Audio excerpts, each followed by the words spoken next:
Hello friends, आज हम करेंगे सतीश चंद्र की किताब मध्यकालीन भारत। इसका पहला चैप्टर है भारत और विश्व। भारत और विश्व में 8वीं से 18वीं सदी तक के 1000 वर्षों में महत्वपूर्ण परिवर्तन आए। यूरोप और एशिया में भी नई सामाजिक और राजनीतिक संरचनाएं पैदा हुईं। इन नई संरचनाओं ने लोगों के सोचने और जीने के ढंग पर गहरा प्रभाव डाला। इन परिवर्तनों का प्रभाव भारत पर भी पड़ा, क्योंकि भूमध्य सागर के इर्द गिर्द के देशों तथा इस क्षेत्र में पैदा होने वाले विशाल साम्राज्यों के साथ, जिनमें रोमन और फारसी साम्राज्य भी शामिल थे, भारत के बहुत पुराने व्यापारिक और सांस्कृतिक संबंध थे। तो इसका जो पूरा है वो मैं आपको समझाता हूँ क्या कहना चाहता है इसमें। भारत और विश्व में 8वीं से 18वीं सदी तक के 1000 वर्ष थे, उनमें महत्वपूर्ण परिवर्तन आए। यूरोप और एशिया था, उसमें भी नई सामाजिक और राजनीतिक संरचनाएं पैदा हुईं। इन नई संरचनाएं हुई, इनसे लोगों के सोचने और जीने के ढंग पर गहरा प्रभाव डाला। इन परिवर्तनों का प्रभाव जो ये परिवर्तन हुए, उनका प्रभाव भारत पर भी पड़ा, क्योंकि भूमध्य सागर के इर्द गिर्द के देश थे तथा इस क्षेत्र में जो ये क्षेत्र था उसमें पैदा होने वाले विशाल साम्राज्य थे, उनके साथ क्या भारत के बहुत पुराने व्यापारिक और सांस्कृतिक संबंध थे। और उन राज्यों में कौन कौन थे, जिनमें रोमन और फारसी साम्राज्य भी शामिल थे। यूरोप। अब करेंगे यूरोप में 6ठी सदी की तीसरी चौथाई तक शक्तिशाली रोमन साम्राज्य है, जिसने यूरोप और भूमध्य सागर क्षेत्र को एक किया था, 2 भागों में बंट चुका था। पश्चिमी भाग को, जिसकी राजधानी रोम थी, रूस और जर्मनी की तरफ से आने वाले स्लाव और जर्मन कबीलों ने रौंद डाला। ये कबीले अनेक खेपों में आए तथा पुराने रोमन साम्राज्य के इलाकों को तहस नहस करने और लूटने में इन्होंने बहुत बड़ी भूमिका निभाई। लेकिन आगे चलकर ये कबीले यूरोप के विभिन्न भागों में बस गए, जिससे वहाँ की आबादी के चरित्र तथा भाषा और शासन के ढर्रों में गंभीर परिवर्तन आए। आधुनिक यूरोपीय राष्ट्रों में से अनेक की बुनियाद स्थानीय जनता के साथ इन कबीलों के मिश्रण के कारण इसी काल में पड़ी। अब मैं इसका आपको बताता हूँ। यूरोप में 6ठी सदी की तीसरी चौथाई तक शक्तिशाली रोमन साम्राज्य है। यूरोप में 6ठी सदी की तीसरी चौथाई तक शक्तिशाली रोमन साम्राज्य है, जिसने यूरोप और भूमध्य सागर क्षेत्र को एक किया था, 2 भागों में बंट चुका था। इसमें कह रहा है ये यूरोप में 6ठी सदी की तीसरी चौथाई तक शक्तिशाली रोमन साम्राज्य था, जिसने यूरोप और भूमध्य सागरीय क्षेत्र को एक किया था, वो भी 2 भागों में बंट चुका था, पश्चिमी भाग और पूर्वी भाग। पहले हम पश्चिमी भाग समझेंगे, फिर पूर्वी भाग पे जाएंगे। पश्चिमी भाग की राजधानी रोम थी। रूस और जर्मनी की तरफ से आने वाले स्लाव और जर्मन कबीलों ने रौंद डाला, जिसकी राजधानी रोम थी। रूस और जर्मनी की तरफ से आने वाले स्लाव और जर्मन कबीलों ने उसे रौंद डाला। ये जो कबीले थे अनेक खेपों में आए तथा पुराने रोमन साम्राज्य के इलाकों को तहस नहस करने और लूटने में इन्होंने बहुत बड़ी भूमिका निभाई। जो ये कबीले क्या थे, अनेक खेपों में आए तथा पुराने जो रोमन साम्राज्य के इलाकों को तहस नहस करने और लूटने में इनकी बहुत बड़ी भूमिका थी। लेकिन आगे चलकर ये कबीले यूरोप के विभिन्न भागों में बस गए। यूरोप के जो विभिन्न भाग थे उसमें बस गए, जिससे वहाँ की आबादी के चरित्र तथा भाषा के शासन के ढर्रों में गंभीर परिवर्तन आए। जो ये कबीले थे यूरोप के विभिन्न भागों में बस गए, वहाँ की आबादी थी उसके चरित्र तथा भाषा और शासन के ढर्रों में क्या गंभीर परिवर्तन आए। आधुनिक यूरोपीय राष्ट्रों में से अनेक की बुनियाद उनमें अनेक की बुनियाद स्थानीय जनता के साथ इन कबीलों के मिश्रण के कारण इसी काल में पड़ी। अब करेंगे प्राचीन रोमन साम्राज्य के पूर्वी भाग को। पूर्वी भाग क्या था? प्राचीन रोमन साम्राज्य के पूर्वी भाग की राजधानी क्या थी? बैजंतीन या कुस्तुंतुनिया में थी। इस साम्राज्य को बैजंतीनी साम्राज्य कहा जाता था। इसमें पूर्वी यूरोप का अधिकांश भाग तथा साथ ही आधुनिक तुर्की, सीरिया और मिस्र समेत उत्तरी अफ्रीका शामिल थे। क्या कहता है इसमें?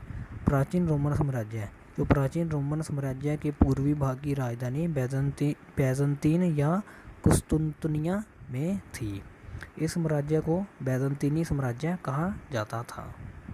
इसमें पूर्वी यूरोप का अधिकांश भाग, इसमें क्या था? पूर्वी यूरोप, जो पूर्वी यूरोप का अधिकांश भाग तथा साथ ही आधुनिक तुर्की, सीरिया और मिस्र समेत उत्तरी अफ्रीका शामिल थे।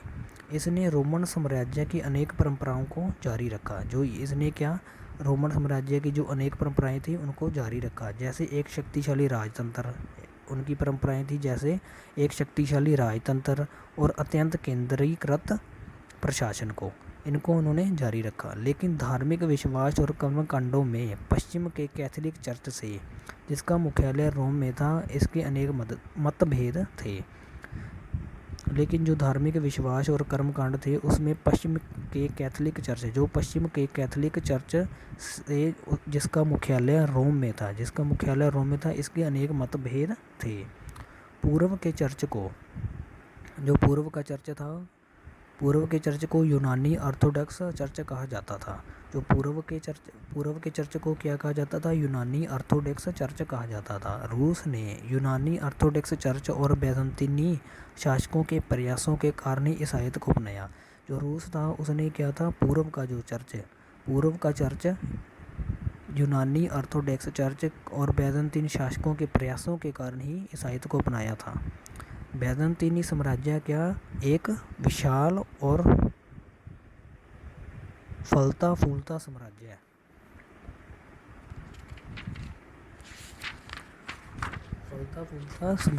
था, जिसने पश्चिम रोमन साम्राज्य के पतन के बाद भी एशिया के साथ व्यापार जारी रखा। जिसने क्या?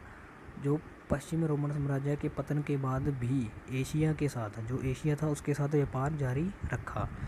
उसने शासन और संस्कृति की जो परंपराएं पैदा की, उनमें से अधिकांश को बाद में अरबों ने तब अपनाया जब उन्होंने सीरिया और मिस्र को जीत लिया। इसने शासन और संस्कृति की जो परंपराएं पैदा की, उनमें से जो अधिकांश को अरब थे उन्होंने तब अपनाया जब उन्होंने सीरिया और मिस्र को जीत लिया। बैजंतीनी साम्राज्य ने यूनानी रोम सभ्यता और अरब जगत के बीच एक पुल का भी काम किया और आगे चलकर पश्चिम में यूनानी ज्ञान विज्ञान के पुनरुत्थान में सहायता पहुंचाई।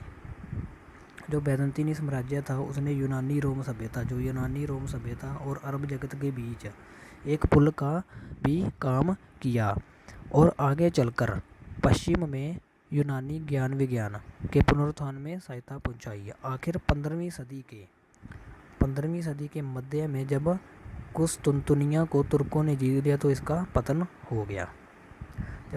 जब 15वीं सदी के मध्य में जब कुस्तुंतुनिया को तुर्कों ने जीत लिया तो इसका पतन हो गया।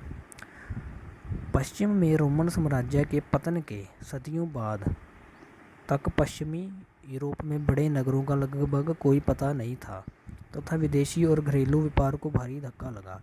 पश्चिम में रोमन साम्राज्य, जो पश्चिम था उसमें रोमन साम्राज्य के पतन के सदियों बाद तक पश्चिमी यूरोप में बड़े नगरों का लगभग कोई पता नहीं था तथा विदेशी और घरेलू व्यापार को भारी धक्का लगा।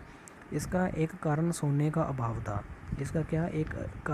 सोने का अभाव था। रोम वाले सोना अफ्रीका से पाते थे। जो रोम वाले थे वो सोना अफ्रीका से पाते थे और पूर्व के साथ व्यापार के लिए उसका उपयोग करते थे। क्या था? रोम वाले सोना अफ्रीका से लेते थे और पूर्व के साथ व्यापार करने के लिए उसका उपयोग करते थे। इतिहासकार एक लंबे समय से 6वीं से 10वीं सदी तक के काल को अंधकार युग कहते आए हैं। जो इतिहासकार हैं वो एक लंबे समय से 6वीं और 10वीं सदी, 6 से 10वीं सदी तक के काल को अंधकार युग कहते आए हैं। पर यह कृषि के प्रसार का काल भी था। अंधकार का युग तो कहते हैं यहाँ पर, यह कृषि के प्रसार का काल भी था, जिसने 10वीं सदी के बाद नगरीय जीवन के पुनरुत्थान और विदेशी व्यापार की वृद्धि का रास्ता तैयार किया। पर इसने क्या किया, यह कृषि के प्रसार का काल भी था, जिसने 10वीं सदी के बाद नगरीय जीवन था उसके पुनरुत्थान और विदेशी व्यापार की वृद्धि का रास्ता तैयार किया। 12वीं और 14वीं सदी के बीच पश्चिमी यूरोप एक बार फिर समृद्ध हो गया। देखिए 12वीं और 14वीं सदी के बीच पश्चिमी यूरोप एक बार फिर समृद्ध हो गया। 12वीं और 14वीं सदी के बीच पश्चिमी यूरोप एक बार फिर समृद्ध हो गया। विज्ञान और प्रौद्योगिकी की वृद्धि, नगरों का प्रसार तथा इटली के पदुआ और मिलान जैसे अनेक नगरों में विश्वविद्यालयों की स्थापना इस काल की उल्लेखनीय विशेषताएं थीं। विज्ञान और प्रौद्योगिकी की वृद्धि, नगरों का प्रसार तथा इटली के पदुआ और मिलान जैसे अनेक नगरों में इटली के पदुआ और मिलान जैसे अनेक नगरों में विश्वविद्यालयों की स्थापना इस काल की उल्लेखनीय विशेषताएं थी।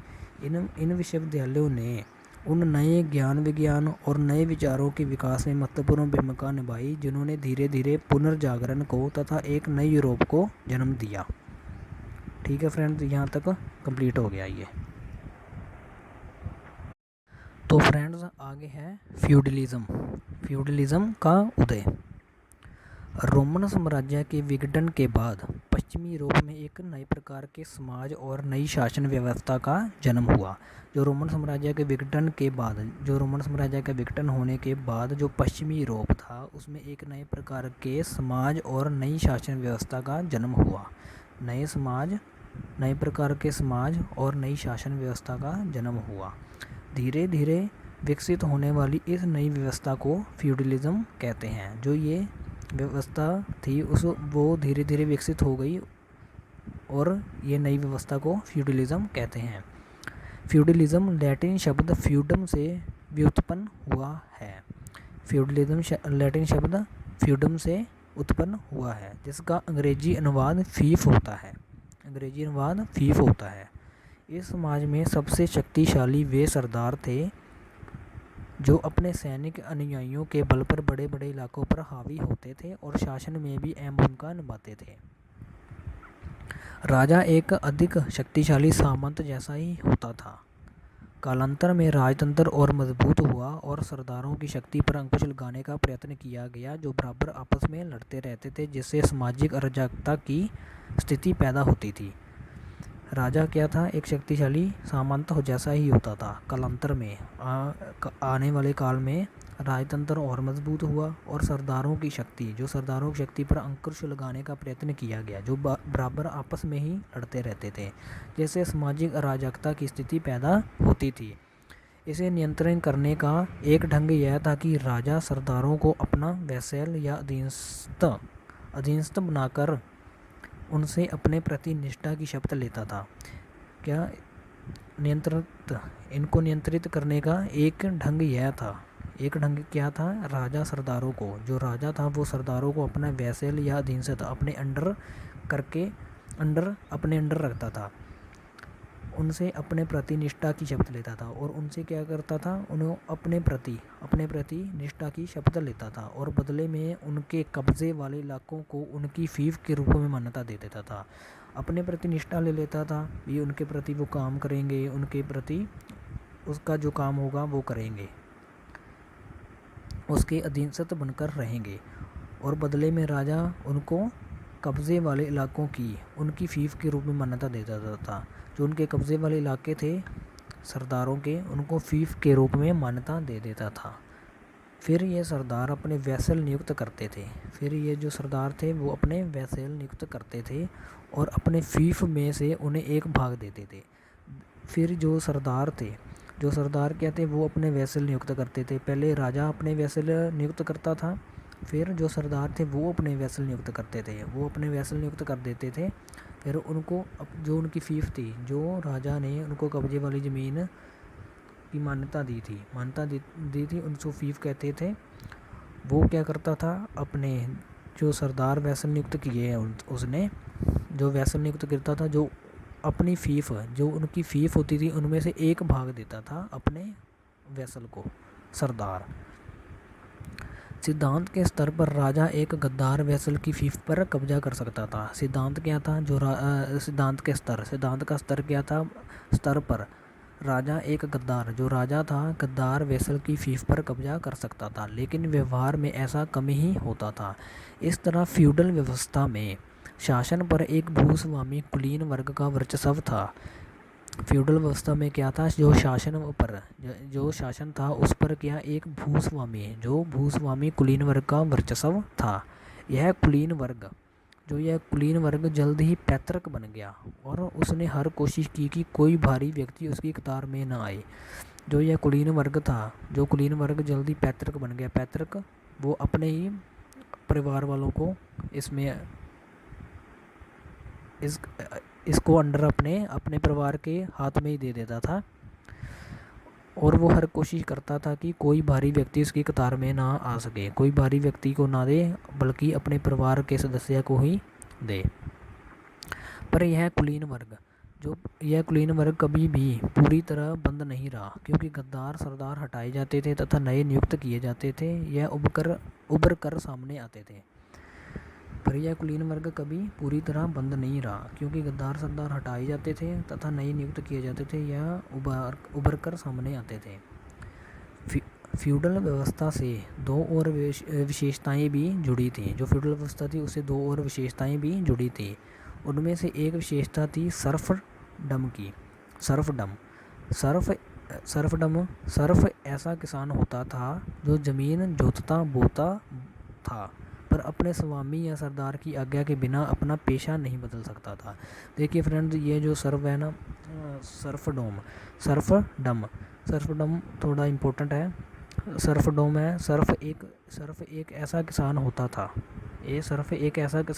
जमीन जोतता बोता था, पर अपने स्वामी या सरदार की आज्ञा के बिना अपना पेशा नहीं बदल सकता था। उसे क्या सर्फडम कहते थे। किसी और इलाके में नहीं बस सकता था, किसी और इलाके में भी नहीं बस सकता था, शादी नहीं कर सकता था। इसी से मेनर की व्यवस्था भी जुड़ी थी।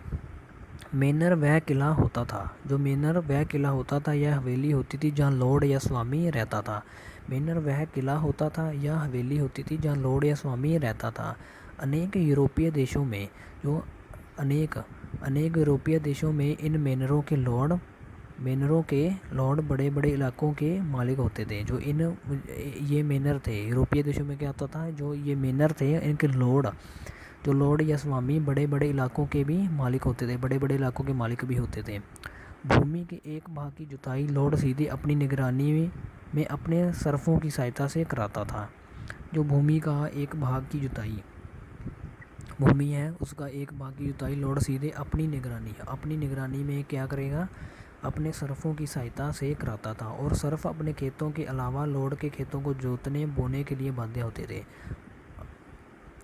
क्या करता था, भूमि की एक भाग की जुताई लॉर्ड सीधे अपनी निगरानी में अपने सरफों की सहायता से कराता था, और ये सरफ अपने खेतों के अलावा लॉर्ड के खेतों को जोतने बोने के लिए बाध्य होते थे। अपने तो जोतेंगे, वो उसके भी जोतेंगे। सिद्धांत के स्तर पर भूमि लॉर्ड की होती थी तथा सरफ उसे नकद या जिन्स के रूप में महसूल भी चुकाता था। सिद्धांत के स्तर पर क्या था, भूमि लॉर्ड की होती थी, जो भूमि थी वो लॉर्ड की होती थी, तथा सरफ था उसे नकद या जिन्स के रूप में महसूल भी चुकाता था। कानून व्यवस्था बनाए रखने, न्याय प्रदान करने आदि की जिम्मेदारी मेनर के लॉर्ड पर होती थी। जो कानून व्यवस्था बनानी है, न्याय प्रदान करना आदि की जिम्मेदारी भी मेनर के लॉर्ड पर होती थी। क्योंकि उन दिनों काफ़ी अव्यवस्था फैली हुई थी, इसलिए कभी कभी स्वतंत्र किसान भी सुरक्षा के बदले मेनर के लॉर्ड का वेसल बनने को तैयार हो जाते थे। और अव्यवस्था फैली हुई थी, कभी कभी जो स्वतंत्र किसान थे वो भी सुरक्षा के बदले, उनको सुरक्षा मिलेगी बदले मेनर के लॉर्ड, जो मेनर का लॉर्ड था, वो लॉर्ड का वेसल बनने को तैयार हो जाते थे। तो आगे करते हैं, आगे देखिए फ्रेंड्स, कुछ इतिहासकारों का मत है कि सर्फडम प्रथा और मेनर व्यवस्था फ्यूडलिज्म के अभिन्न अंग थे। वो कहते हैं कि सर्फडम प्रथा और मेनर व्यवस्था फ्यूडलिज्म के अभिन्न अंग थे, और इसलिए जिन समाजों में इन दोनों का वजूद, किन दोनों का, सर्फडम प्रथा और मेनर व्यवस्था का वजूद नहीं था, उनमें फ्यूडलिज्म की बात करना गलत है। ठीक है। लेकिन यूरोप के सभी भागों में मेनर थे। जो यूरोप था उसके सभी भागों में मेनर थे भी नहीं। लेकिन यूरोप के जो सभी भागों में मेनर थे भी नहीं। भारत में न सर्फडम प्रथा थी और न मेनर व्यवस्था। भारत में न तो सर्फडम प्रथा थी और न ही मेनर व्यवस्था। लेकिन स्थानीय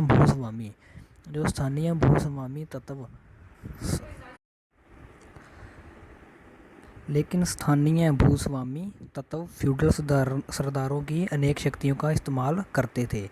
जो स्थानीय भूस्वामी तत्व मतलब सामंत फ्यूडल सरदारों की अनेक शक्तियों का इस्तेमाल करते थे और किसान वर्ग उन पर निर्भर था। दूसरे शब्दों में महत्व इसका नहीं है कि किसान औपचारिक दृष्टि से स्वतंत्र थे या नहीं थे, बल्कि इसका है कि वे किस ढंग से और किस सीमा तक अपनी स्वतंत्रता का उपयोग और उपभोग कर सकते थे। तो इसमें क्या कह रहे हैं, दूसरे शब्दों में महत्व इसका नहीं है कि किसान औपचारिक दृष्टि से स्वतंत्र थे या नहीं थे, बल्कि इसका है कि वे किस ढंग से और किस सीमा तक अपनी स्वतंत्रता का उपयोग और उपभोग कर सकते थे। पश्चिमी यूरोप के अनेक देशों थे, उस देशों में 14वीं सदी के बाद, जो 14वीं सदी थी उसके बाद मेनर व्यवस्था का और श्रम के रूप में महसूल चुकाने अर्थात लॉर्ड की भूमि को महसूल के रूप में मुफ्त जोतने बोने की व्यवस्था का लोप हो गया।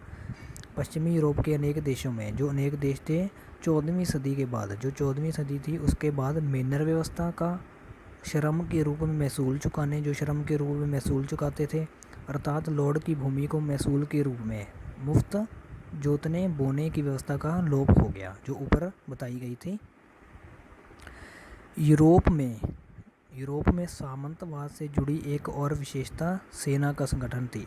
जो यूरोप था उसमें सामंतवाद से जुड़ी एक और विशेषता सेना का संगठन विशेषता थी। घोड़े पर बैठा बख्तरबंद नाइट सामंती व्यवस्था का सबसे ज्वलंत प्रतीक था। जो घोड़े पर बैठा बख्तरबंद नाइट सामंती व्यवस्था का सबसे ज्वलंत प्रतीक था। वास्तव में यूरोप में घुड़सवार युद्ध कला का आरंभ मोटे तौर पर 8वीं सदी से अधिक पीछे नहीं जाता।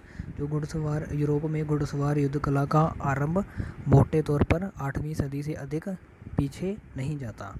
रोमन काल में लंबे बर्छों और छोटी तलवारों से लैस बड़े बड़े पैदल दस्ते सेना के प्रमुख अंग थे। घोड़ों का प्रयोग रथ खींचने के लिए किया जाता था, जिनमें हाकिम सवारी थे। आम विश्वास है कि युद्ध की कला अरबों के आगमन के साथ बदली। क्या विश्वास है कि युद्ध की जो कला थी अरबों के आगमन के साथ बदली। अरबों के पास बड़ी तादाद में घोड़े थे तथा उनकी तेज गति और सवार तीरंदाजों ने पैदल सेना को बड़ी सीमा तक नाकाम बनाकर रख दिया। जो अरब थे, अरबों के पास बड़ी तादाद में घोड़े थे तथा उनकी घोड़ों की तेज़ गति और सवार तीरंदाजों ने पैदल सेना थी यूरोप की, उसको बड़ी सीमा तक नाकाम बनाकर रख दिया। इस नई युद्ध कला के लिए आवश्यक संगठन विकसित करने और बनाए रखने की समस्याओं ने यूरोप में सामंतवाद के विकास में मदद पहुंचाई। जो ये नई युद्ध कला थी उसके आवश्यक संगठन विकसित करने और बनाए रखने की समस्या यूरोप के पास थी, उसने सामंतवाद के विकास में मदद पहुंचाई। कोई भी राजा अपने संसाधनों के बल पर विशाल घुड़सवार सेना बनाए रखने तथा उसे हथियार और सामान से लैस करने की उम्मीद नहीं कर सकता था।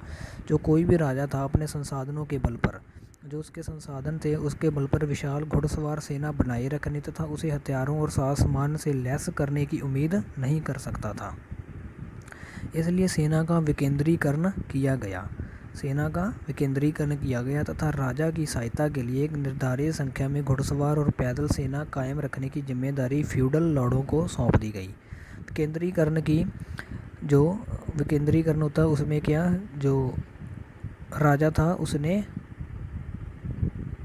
जो अब पावर थी फ्यूडल लॉर्डों को सौंप दी थी। ये विकेंद्रीकरण किया था उसने।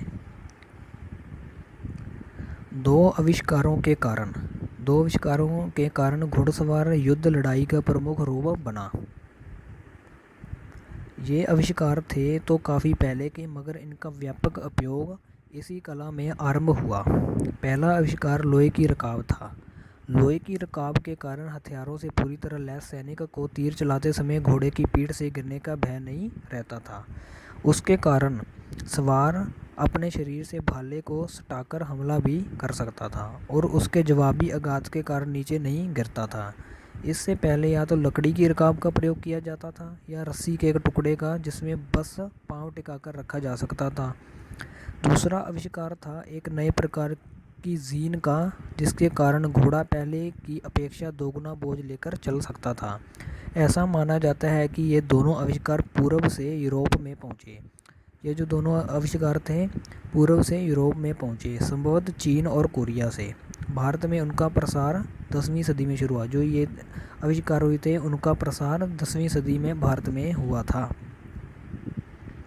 इस तरह राजनीतिक, आर्थिक और सैनिक अनेक कारण यूरोप में फ्यूडलिज्म के विकास के लिए उत्तरदायी थे। इसलिए राजनीतिक, आर्थिक, सैनिक अनेक कारण थे जो यूरोप में फ्यूडलिज्म के विकास के लिए उत्तरदायी थे। 11वीं सदी के बाद, जो 11वीं सदी थी उसके बाद जब और भी शक्तिशाली सरकारें सामने आईं, तब भी परंपरा इतनी जड़ पकड़ चुकी थी कि राजा फ्यूडल लॉर्डों की शक्ति को आसानी से कम नहीं कर सकता था। जो 11वीं सदी के बाद जब और भी शक्तिशाली सरकारें सामने आईं, तब भी परंपरा, जो ये फ्यूडल लॉर्डों की परंपरा थी, इतनी जड़ पकड़ चुकी थी कि राजा फ्यूडल लॉर्डों की शक्ति को आसानी से कम नहीं कर सकता था। इतिहासकार जिसे मध्य काल कहते हैं, उस काल में फ्यूडलिज्म के अलावा यूरोप में जीवन के ढर्रे को ईसाई चर्च ने भी निर्धारित किया। इतिहासकार जिसे मध्य काल कहते हैं, उस काल में फ्यूडलिज्म के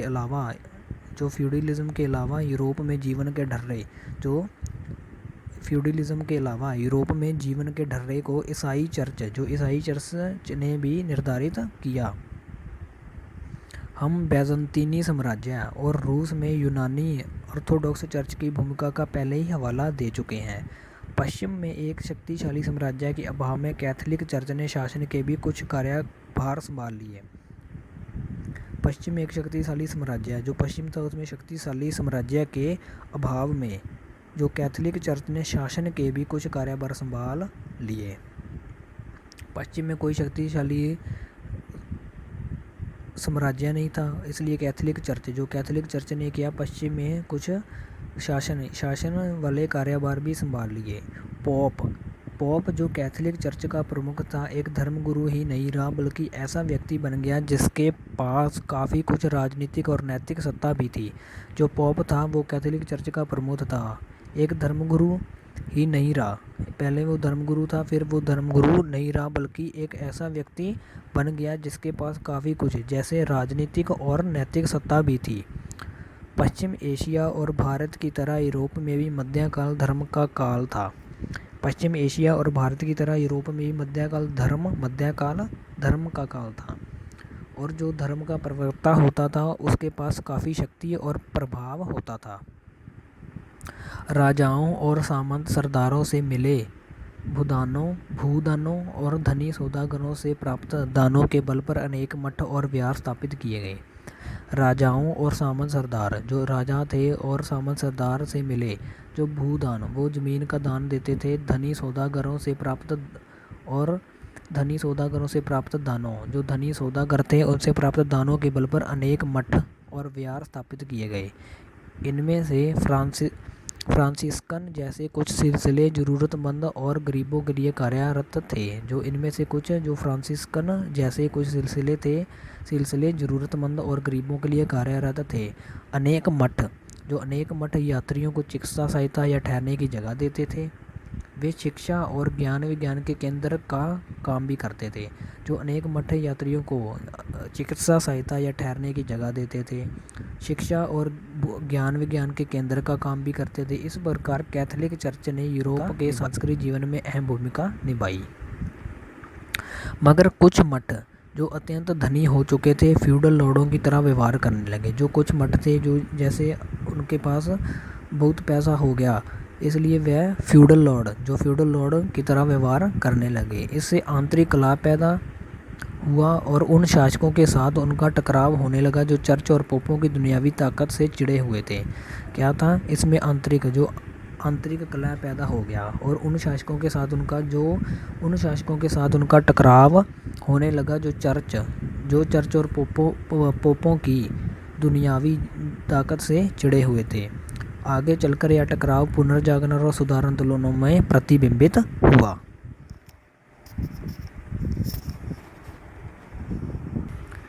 तो फ्रेंड्स, अब यह फ्यूडलिज्म तक पूरा हो चुका है। आज हम फ्यूडलिज्म तक ही करेंगे। अरब दुनिया आगे है वो कल से स्टार्ट करेंगे।